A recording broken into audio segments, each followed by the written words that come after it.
The glass lights around my mirror tinkle. Jewelry, fingernail polish, toiletries are jostled out of their cabinet and fall loudly to the floor. The earth shifts powerfully, jaggedly underneath me. An earthquake. Or worse. My throat is tightening, my tongue swelling. There is a powerful, hot presence, a strong hand pressing forcefully against my throat. A gentle taste of blood. I can't breathe. Do not touch that. Misunderstood and falsely interpreted, OCD has misconceptions about its nature and philosophies about how it occurs. In actuality, OCD has many subtypes and varies across those it affects. In their reappraisal of obsessive-compulsive concepts, Murphy et al. Note how the disorder can have substantial heterogeneity as symptom presentations and comorbidity patterns can vary markedly in different individuals, showing the variability of how OCD is exhibited.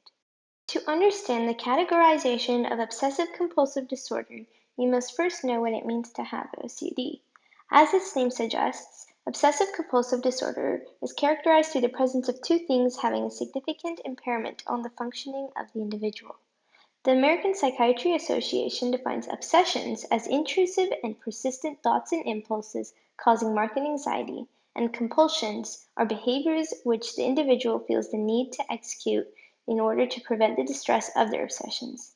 The ways in which these appear differ among those which possess it, but most often fall in three symptom dimensions. Carey describes these categories, determined by one of contamination obsessions, harm obsessions with checking compulsions, and obsessions regarding symmetry and exactness with arranging and counting compulsions. Many of those diagnosed with OCD experience contamination obsessions. These people may have a constant fear of infections or sickness, resulting in compulsions of repetitive hand washing and avoidance to prevent the spread of the disease. Harm obsessions can result in the subtype of harm OCD, associated with disturbing and violent notions. The fear that they may harm someone may cause them to check repetitively that they have not hurt anybody.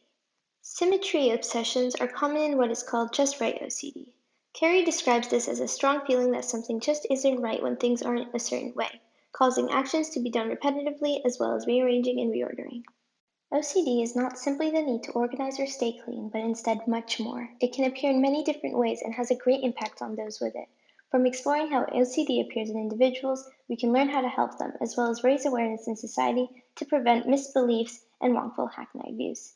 We can learn how to better see how OCD occurs and see this. OCD is not an adjective.